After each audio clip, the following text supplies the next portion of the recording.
Well, we got Real Women Revealed here at Club Central, downtown Phoenix. The owner, Will, was so gracious to let Real Women Reveal host their sexy shoe soiree here.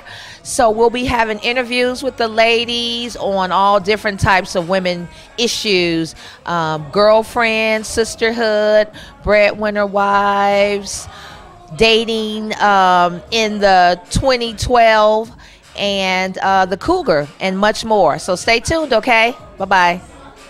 All right, I'm ready for my very first and special interview. What is your name, your age, and your occupation and marital status? My name is Chanel Poe. I am 31 years old. My marital status is single. And what's your occupation? My occupation, I am in community work. I am the membership director for the Greater Phoenix Black Chamber of Commerce. All right, okay. So we're going to speak to you on single ladies. And you're single, right? Correct. Okay. What is the best part about being single? Getting to know yourself. I kid you not, has been absolutely amazing for me to work on some self-development and basically take a look at myself and see what areas do I need work in. As a teenager, as a young girl, I used to believe that being with a mate is what completes you. When I became a woman, I realized that you have to come full circle yourself. You have to come 100% to a relationship. So that's the best part about being single. The best part about being single is getting to know yourself and truly preparing yourself. Not only getting to know yourself, but preparing yourself for your mate. It's nothing like having the love that you know that you deserve. And once you have embodied that, this is how you will perpetuate it through your relationship that you get ready to enter. Okay, awesome. All right. So what is one of the biggest misconceptions about being single? I'm so glad you answered that. What's the biggest misconception about single women? I am so glad that you answered that. Yeah. I took some time and did some soul searching on my past vacation, and let me tell you what I found out. What I found out is that for some reason, society has a stigma on single women, being that you have not accomplished this certain epic standard in life, that you may not fit into society, or you're everyone, or be like everyone else. Sometimes people may look at you like, well, what's wrong with you? You know, because I'm single. And they're like, something has to be wrong. And I'm like, no, something has to be right. Let me tell you, I got it. I'm not a little girl anymore. When I became a woman, okay, I realized that you do not need a person to validate you. You can be with someone that you want to be with, someone who makes you happy, and that's okay. It's a little bit far few and in between once you get older. When you're a child and you're going to school, you're seeing hundreds of thousands of people on a daily basis, and you guys are interacting with one another. But when you're in the working class and you're fulfilling your goals and dreams through your career, it's not going to always be those people that you connect with. And since I'm a woman now, I know what I like. So that's a difference between me putting up with something or settling for something if it's not what I really want. Let me be honest with you. Can I be honest with you, real women? Can I be revealed real quick? I'm about to take it off. I'm just about to put it all out there. Let me be honest. I want to do it right. I just want to have that connection. I want to be at my best with someone. I don't want to be with someone just to say, look, this is someone on my shoulder. And let's get back to corporate America. I don't want anybody that just look good. Well, you know what I realized? I realized that it's not all about looks. I realized it's about your heart. And what is it that draws me to you? Do we understand each other? What is our communication level like? You know, this day and age, you have people who are text messaging and emailing. And I believe that that's great once you get to a certain level of your relationship. But it's all about constantly wanting to get to know one another and wanting to be kind to that person. I'm ready to, treat somebody like the king they deserve to be treated. However, I will not do that and spread myself with just anyone. I think I have to have that chemistry to pursue something. All right. Thank Awesome. you. Awesome. Got a couple more for you. So since we asked what was the best part of being single, as singles ladies, what's the worst part about being single? So I live in this great state, Arizona. Absolutely beautiful. People here are flourishing, they're positive, they're completing their career goals, and it's like you want someone to share it with. You have these triumphs in your life and these victories, and you're just checking things off your list, and it would really be nice to have someone to share that with, someone who loves you for you. You're not just a title to them. You're not just, you know, that's the person that we see in the community, where you're truly loved, valued, and you can actually love someone back genuinely, fully, and completely. All right. One last question. So what advice would you give to other single ladies? Advice would you give to other? No. The first thing that the piece of advice that I could give to some of my other single sisters is get a relationship with God. I think it's really, really important to understand who you are. Once you understand who you are, you'll know how you'd like to be treated. You'll know what someone gestures people can do to make you happy. And you know that, and you're able to communicate that to your mate. I would definitely say, take your time to fulfill some of your goals, but sometimes loves come, and I can't really put a date on it, and I really can't say you should know someone for 4 months, because sometimes it's that chemistry that we've been missing, or we may connect with that certain person. So I would really say, truly treat yourself very well, grow your relationship with God, learn what you like, know what type of person that you would like in a mate, and you'll be able to recognize it should it come around. Thank you so kindly. Thank you, Chanel. We'll be back to give you some more Real Women Reveal. We're keeping it raw up in Club Central, okay? All right. Talk to you later. Bye. Thanks, Chanel. Hi, Audrey. I'm back. Can we cut that? Actually, maybe we should. Okay. Okay, we're back with our next interview from Bettina. So we're going to get your name, your age, your occupation, and your marital status. My name is Bettina Vance Johnson. My age is 43. Yeah, I'm 40 and fabulous. And my occupation is a business owner, and I'm also developing a nonprofit. And my status, marital status, is divorced. Okay, all right. And that's exactly what we're going to be talking about. So how long were you married, Bettina? I was married almost 16 years. Yes, but I was with my ex-husband for almost 20. What age did you get married? I got married at 23. Okay. At about 23, maybe a little bit younger than that. I can't remember. I lost track. Okay. Yes. How long have you been divorced? I've been divorced only 2 years. Okay. Yes. So I'm fairly new. Yes. Okay. So, with being divorced for only 2 years, what has been the hardest part for you from transitioning from being divorced for being married for so long to now only being divorced 2 years? What's the hardest part about transitioning back to, being single again without a partner? You were with a partner for so many years. Right. Narrowing it down to the hardest part, I think, is difficult. I think the biggest struggle I've had has been going from having a companion to being single.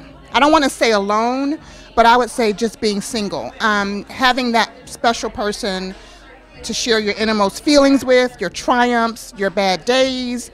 He was the father of my children, so even having him around to share with him some of the things that I'm dealing with the children, that's been the most difficult part. I think the second most difficult part after that is having to manage my household financially by myself. I was not the breadwinner for the most part of my marriage. I was a stay-at-home mom. He was active duty military, so my career was not really really substantial because I had to follow him all around. So I think those are the two biggest parts. I would imagine that probably would feel the same way. So do you feel bitter? Do you feel bitter about, because those are some of your hardships with your children? So because you feel bad about the financial part, do you feel bitter towards him? Today I do not. Today I do not feel bitter. Since we're raw, I'm gonna be like Chanel. I'm gonna be real. I am a survivor of domestic violence. So, and through that, I also dealt with infidelity in my marriage. So those were the things that were precedent in my life at the time when I had to make that decision. So those were the things I was bitter about, having to endure those. But I think, and having to transition spiritually with having to face the fact that I had to get this divorce, because I felt like in order for me to strengthen myself spiritually and as a woman and as a mother, I had to put myself first in that circumstance. So now I'm not bitter. It has been definitely a long transition. It's been extremely difficult. I have some amazing testimony that I can say is a testimony today because I've survived through it. That's a little bit more raw than we're going to go today, but today I'm no longer bitter. I'm not. I am encouraging a relationship with my children and their dad, and I am strengthening myself as a woman and as an individual. I'm treating myself to my own dates. I'm treating myself to staycations. I'm doing it up. So exactly. So when it comes time for me to love again, I will be totally ready. Definitely. Okay. So just another question, and I applaud you for that, Bettina, just for sharing that with us, keeping it real with us, a little bit about the domestic violence. And we're going to be doing a whole segment on domestic violence. But so after being married for 16 years and now only 2 years divorced, are you looking for somebody? Are you ready to plunge back into marriage again? Or how do you feel about, marriage or getting married? Or do you even want to get married again? When I first got divorced, I announced I would never get married again. Never say never. I did. And I have friends that said, never say never. But today, I welcome marriage in my life again. I enjoyed being married. I enjoyed knowing that I had someone that loved and adored me, so I thought, but I hope that I can have that, and knowing that I can share that same emotion with them. I look forward to finding that special person to spend the rest of my life with. I do. I really do. And I'm not saying I'm looking, but I'm open. I'm totally open to the possibility of dating. And I just find that for me, it'll come to me. I feel like when God has positioned that person that's specifically designed for me, he'll walk toward me and we'll know it, and I just feel like it'll be love at first sight, maybe not, but I feel like it'll work. I feel like it'll work at that point, and it may be 5 years from now, it may be tomorrow. So I'm ready to wait if I have to, and I'm ready if it comes tomorrow. Yeah. All right, well, thank you so much, and we're going to end on that note, finding that special someone, and we'll be back with our next interview. Bye-bye. All right, we're ready for our next interview. I'm excited to have Celeste. So I want you to tell all the real women and everybody out there your name, your age, your occupation, and your marital status. My name is Celeste Duckworth, and I'm a publisher of Vertical Magazine. It's an online magazine. I am 45 plus, and I'm single. Soon to be unsingle, but not sure how long. That's like a whole nother type of question. I'm single, but my aunt says that you're single until you actually have the ring on your finger and married. So okay, because I was about to scratch all of this right here and say, okay.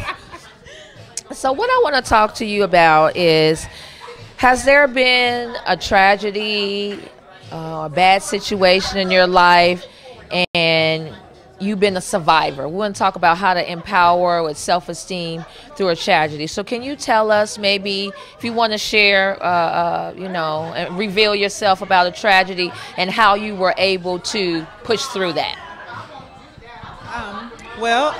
About 7 years ago, I was diagnosed with a brain tumor. It was all over the top of my head. And so when I got the news, I was kind of like, nah, yeah, I don't have a brain tumor. But then when they decided they were going to start doing some testing, 2 days later, I woke up choking. And when I went back to the hospital, they found out that the same growth that was on my brain was on one of my lungs and my trach. So it had grown just a lot. There was a lot of little things that happened with that. I started going blind, and I was in college at the time. I had gone back to school to get my bachelor's degree, and I was like, okay, I'm a student. I don't have any money. I don't know what I'm gonna do about this. And so I sat down with a teacher one day, and I said, well, this is what's happening. And it was almost the end of school, and I said, I can't see the board or anything. I'm losing my sight. I have these other things going on. And he didn't even say, well, get out of school or anything like that. He said, what have you done to help yourself? He says, have you called doctors? I said, I don't have no money. He says, I don't care. He says, call every doctor until you get somebody to say yes, they're going to help you. And and also, I have a great belief in God. And I said, okay, Lord, I said, I don't know what I'm going to do, but this is what they say I have, and I'm going to need you to help me get through this. So I never forget, it was right before Christmas. I was in Flagstaff at the time. I called every doctor in Flagstaff, and they all said no. And I was like, okay. It was Christmas time. We decided to come down home, down in Tempe, stay with my relatives. And Monday morning I got up, and my cousin said, what are you going to do? I said, I'm going to start calling every doctor in Phoenix. Right.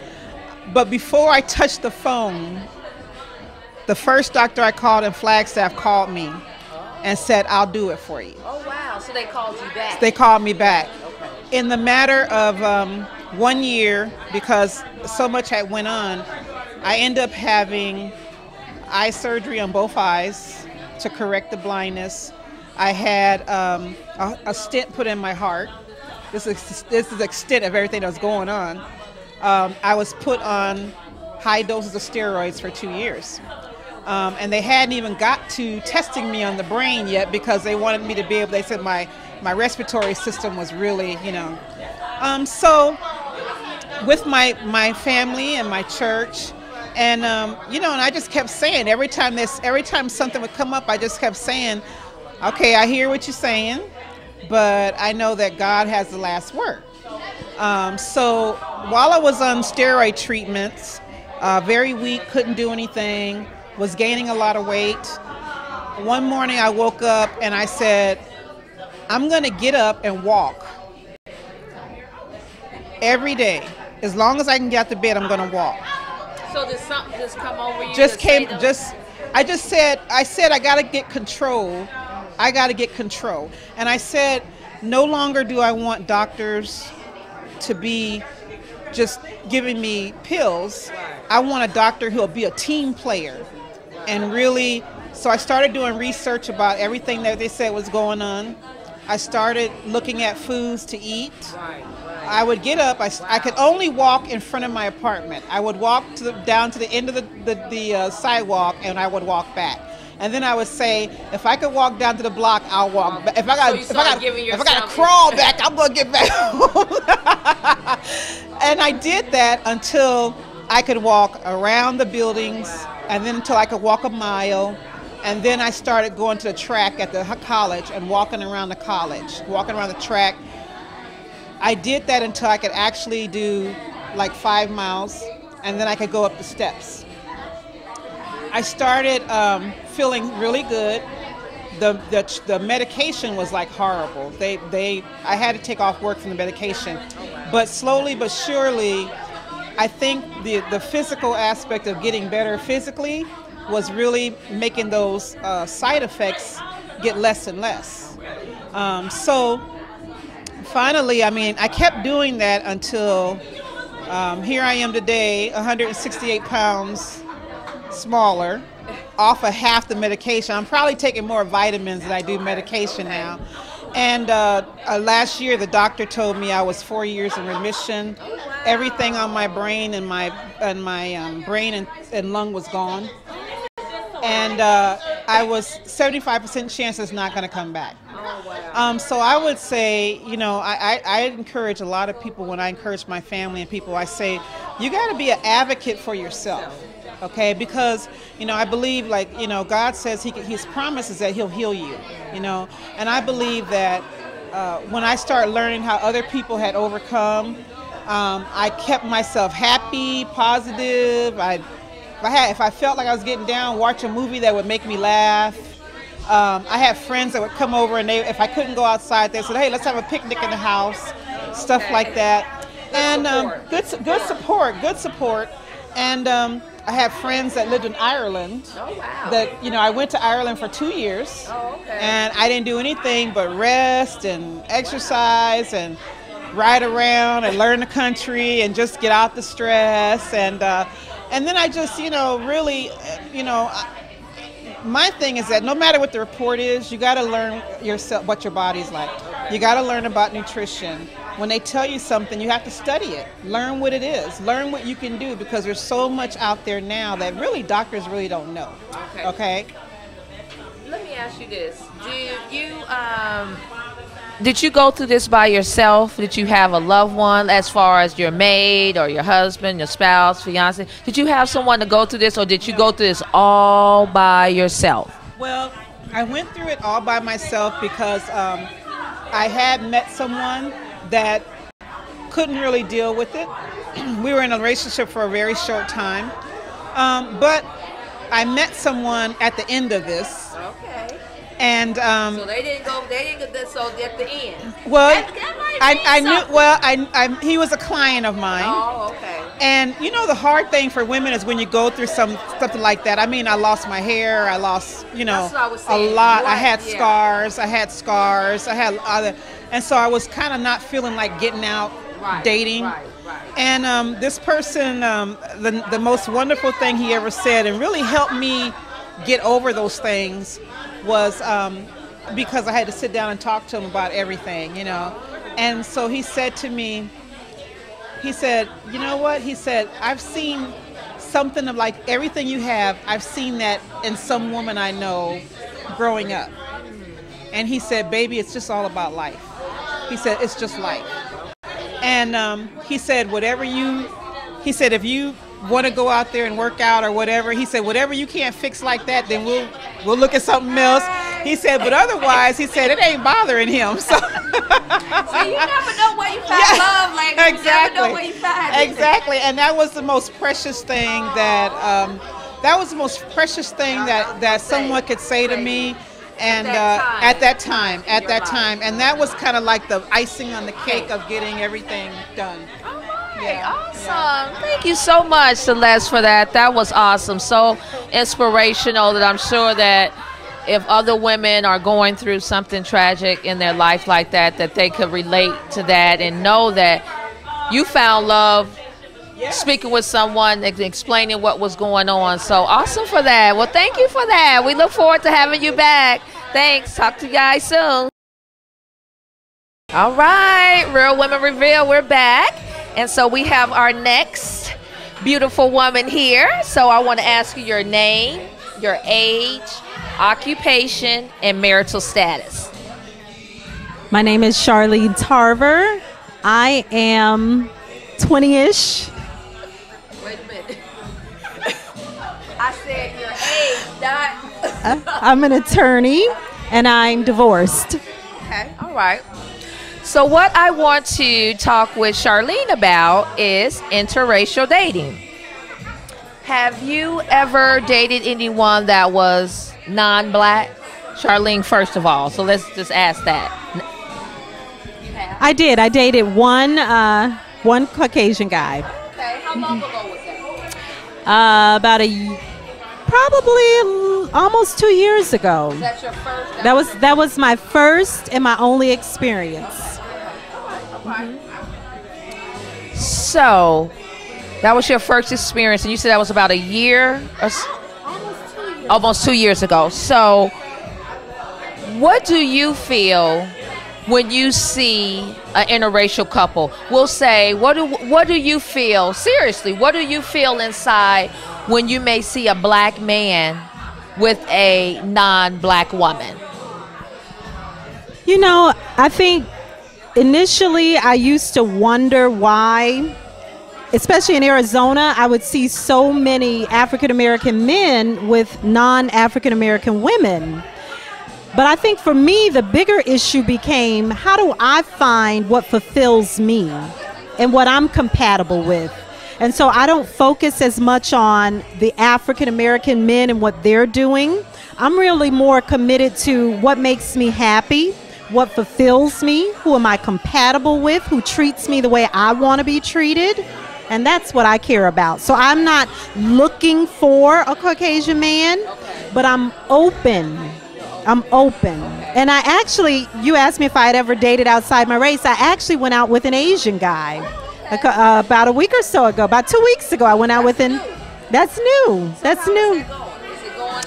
We went out and we had a great time. And I'm looking for a man to pursue me. So I'm not doing any pursuing. And I think he has some other things that are going on right now. But that's the very first time I've ever gone out with an Asian man. So on the flip side of that, I asked, did you feel anything if you saw a black man with a non-black female and you expressed your feelings? Do you have those same feelings if you see a black woman with a non-black man? You know, I think a lot of times African American women will date non-black men because they've gotten to a point where they want to be with someone. So our reasoning is very different from a black man's reasoning. And maybe I'm biased in saying that. I think sometimes brothers date outside the race because they see a white woman as a status symbol. Whereas sisters, when they date outside the race, it's probably because they're looking for a man that can provide for them, and or they're looking for a man that is compatible to them in terms of their educational background, their financial situation, their lifestyle. But I think it's more of a last resort for us than a first resort. All right, I like that. So what would you say, I'll kind of top this off as the ender, what would you say, male or female, to a person, male or female, if they said, I don't date black men and they're a black woman, or I'm a white man, I don't date white women, or I'm a Mexican man or woman, I don't, they just exclude their own race? I think that's a problem. If you are targeting someone based upon their race, their skin color, their hair texture, what it says to me is that you either have a lack of self-consciousness or an insecurity. Now, if you say that you're with someone because that's who you love, that's who you've been drawn to, that I can respect. But if you're looking for someone who's a certain physical image or a certain race, it says to me that you really have some insecurities within yourself that you need to deal with. But I encourage all of my sisters to think outside the box. It's not just about dating outside your race, but also dating outside your age group, dating outside of your academic background or outside of your economic group, and looking for someone who can really love you the way you want to be loved. That's the icing on the cake for that. We got Charlene Tarver, attorney at law. So check her out in Phoenix, and we'll be back with our next interview. All right, we ready, we rolling. So I got my next lady up here, my beautiful lady. So I'm gonna get your name, your age. You can do an ish, like the ish, 30-ish, 20-ish. Occupation and your marital status. Okay. All right. My name is Tamika Lamb. I'm a business owner, a small business owner, Savvy Pen. I am 30-ish and single. Well, in a relationship, but not married. Okay, you better throw that out there, girl. Somebody see this. So, so what we're going to talk about with Tamika is breadwinner women or wives, or the women that make the most money, bring home the dough. Okay?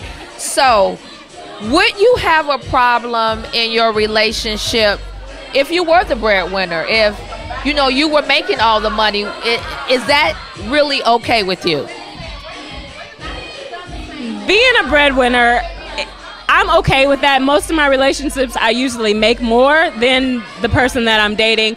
But the way I deal with that is I don't kind of lord it over them. I still make a man feel like a man, whether I'm making more than him. Because if not, then that man has a lot of problems. And that can cause a lot of jealousy, control issues. So I try not to kind of put that in their face that I make more, but when it comes to savings and splitting things, it still becomes equal as far as what we're both putting in the relationship. Okay. And that's what I was going to say. Would you use it? Because I've heard men say, well, she makes more money and I have to use it as like a dagger. You know, would you use it as a dagger?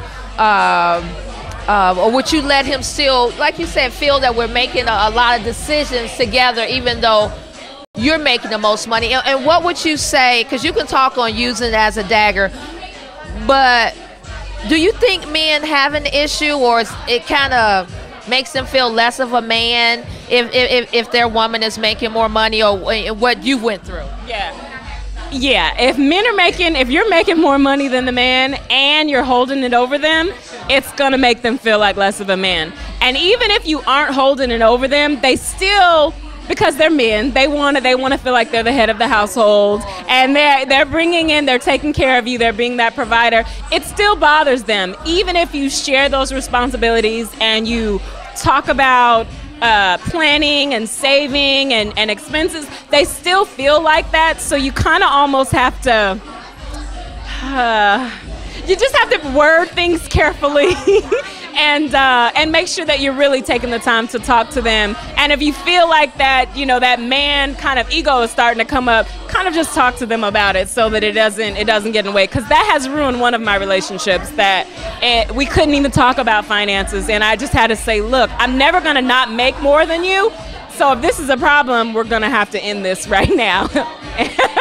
So that's almost, you touched on something, that's almost about that person. That's like that alpha female coming out. I know about the alpha female. It's a whole nother couple hours. But what about the best advice that you could give women?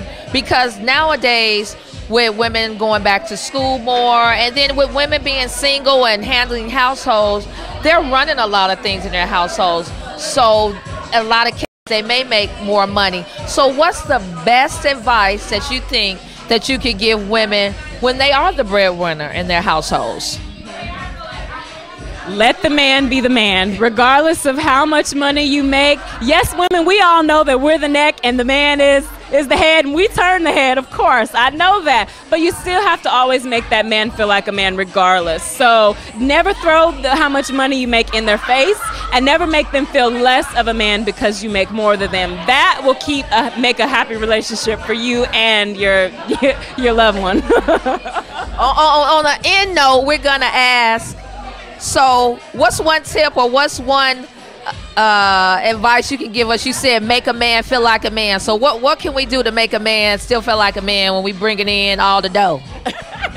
You let him be in charge of a lot of the finances. Let's say household bills, budgets for, you know, whether it be rent or your mortgage, trips. Kind of let them take the lead on some of that. And then also compliment them when they're doing something really well, or if it's something you want them to do better, just, hey, honey, you know, I really love when you do this, or I really love when we talk about this, or I really would like for us to start saving like this. What are some of your ideas? So make them feel like they're coming up with the ideas, even though you're putting the thoughts into their mind. They're still feeling like, instead of you just saying, hey, we're going to do this, we're going to do this, you're actually making them feel a part of a team, even though the finances in the end are coming from your end of the relationship. All right. Well, we're going to end it on that note with the big baller Tamika breadwinner. So thanks a lot, Tamika. Appreciate that. Talk to you guys in the All right, all right. We got our next lady over here. So we want to get your name, your age, and if you want to do the ish, 30-ish, 40-ish, but name, age, occupation, and marital status. All right. Well, my name is Rosalind Williams, and I am single. I'm 41 years old, and I host a radio show called Life Matters Today. So we're going to have to share the mic. So I'm going to talk to Rosalind, Miss Roz, about interracial dating. First, I will ask, have you ever had an interracial relationship? I have. You have? Yes, I have been in many interracial relationships, and I'm open to dating interracially. However, I do have preferences. Preferences. All right. So I'm going to ask you, when you see at the mall or wherever, when you see a black man with a non-black woman, does that make you feel any kind of way, or not at all, or just how does it make you feel? Well, you living in Arizona, especially being on the West Coast, I often see interracial couples. And not that it makes me feel bad, but sometimes I get a feeling as if brothers, black men, have forgotten about black women. And so when I see them and they hold their heads down and not up, or not acknowledge sisters or even myself, then that bothers me. And that happens quite often. So I don't have a problem with interracial dating. I just have a problem if you don't recognize me. You don't recognize me. I look like your mother. I look like your auntie. I look like your sister. I look like your grandmother, and you don't recognize me. I have a problem with that. Okay. You mentioned, Rosalind, because you live on the West Coast. Do you think interracial dating is accepted more on the West Coast than the East Coast, or do you see it more because you're from the East Coast? You're from Maryland, right? So do you think you see it more on the East Coast or more on the West Coast, or vice versa? Well, it's much more prevalent on the West Coast opposed to the East Coast. On the East Coast, it's more segregated. Here, it's more integrated. So here, it's more accepted. If you were to go in some parts of the East Coast, and you would be in an interracial relationship, people would often shun you or look at you strange because it's not acceptable in some parts of the country. We're talking about the South. We're talking about the deep South. We're talking about the South, but we're talking about even some parts of the East Coast. Absolutely. So there is definitely a difference in the West Coast and East Coast. Okay. So since we kind of touched on if you see a black man, so if you see a black woman and she's with a non-black man, does that make you feel any kind of way? Or if it makes you feel something, is it different from seeing that black man with a non-black woman? Well, and I smile and I laugh because I'm starting to see it more often. And I think that sisters, black women, women that are from minority groups are starting to date outside of their race. And I think it's because a lot of, especially black women, are starting to see their black men brothers dating outside of their races, and starting to feel left out and starting to feel like, well, hey, I do want a man, I do want to date, so maybe I should date outside of my race. And so I think that, not that I feel any different when I look at a sister with a black man, or a black man with a white woman, or with someone else outside of their race.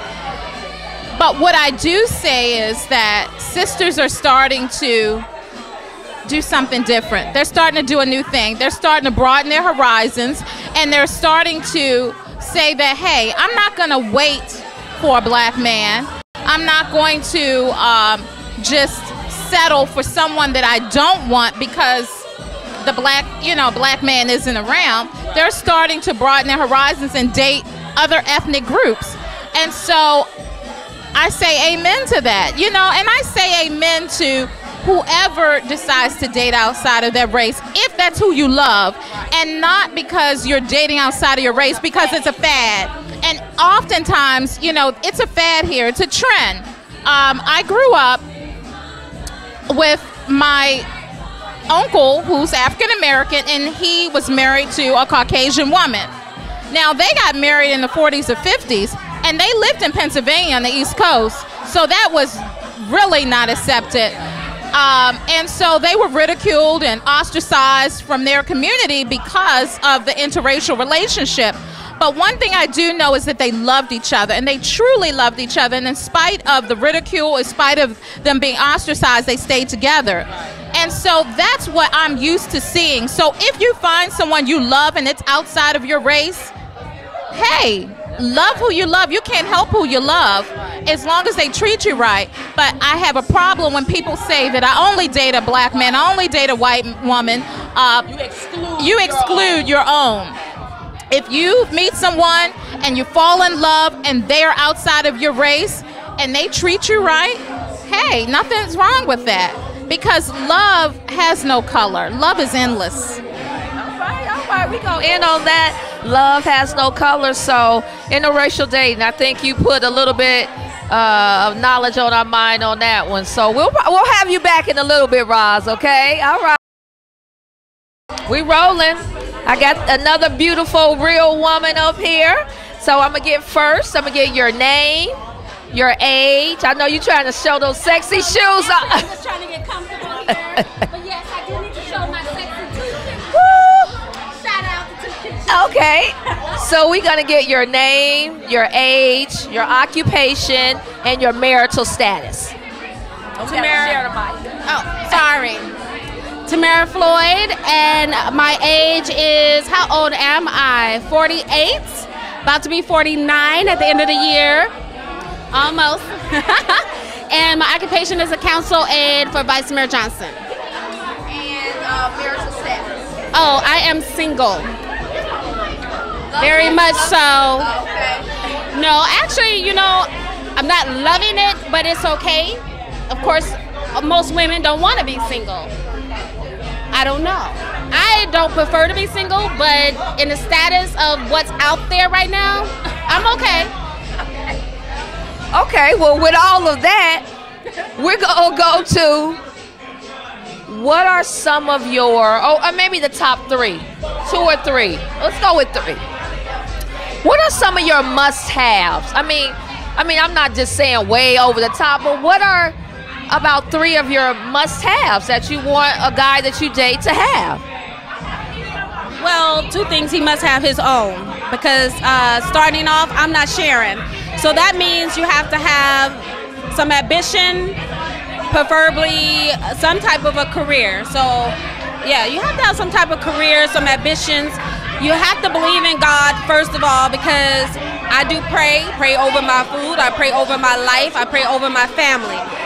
So I'm not saying you have to go to church every Sunday, but just know that there is a God and there is someone that you can call on.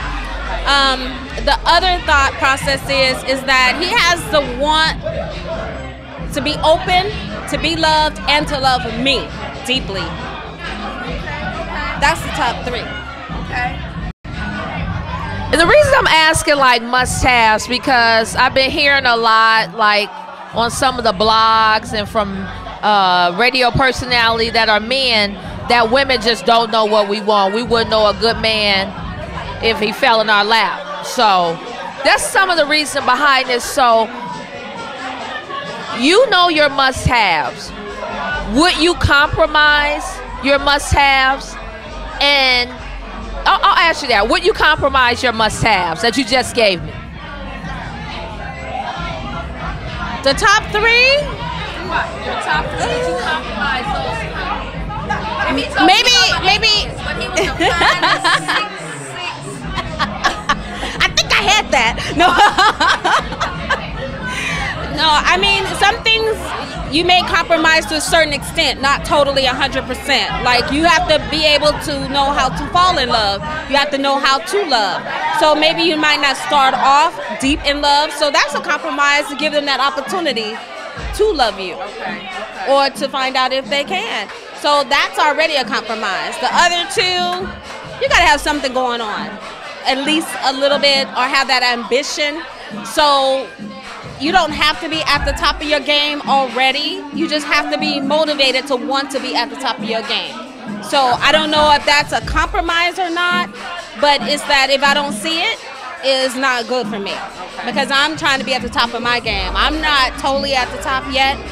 I've been halfway there, and but the thing is that I never stop trying. So you have to be motivated to keep going. Okay. So do you think women do compromise? Well, I know women do. I know women do compromise. But let me ask you this, because this is what I think. Do you think, if I asked every woman in Club Central tonight, what are your must-haves, and they told me, I think some women will compromise that. Do you think loneliness plays into why women will compromise their must-haves? Or if you don't think that's it, what do you think it is? I don't know about everybody, but loneliness plays a big deal in a lot of women's compromise because they don't want to be alone. They don't know how to be alone. They don't know how to, some people don't know how to enjoy themselves. I enjoy myself. I enjoy myself with my daughter, with my kids. So you have to learn how to compromise yourself to where you're not in that mode where you just say, I'll just accept anything and then try to figure it out from there. But I mean, every woman compromises to a certain extent. And sometimes it's not that you're lowering yourself to accept anything. It just may be your choice that you want to go out and play and with this certain person. And it's not that you're compromising what you want, because you still want all those things. It's just the fact that this is something you want to do yourself. And that's not compromising because it's on your term. Thank you, Lady T. All right, we're talking about compromise. So I think you talked about what you want to do. We're going to come back to that on a whole nother level too, okay? So we'll be back real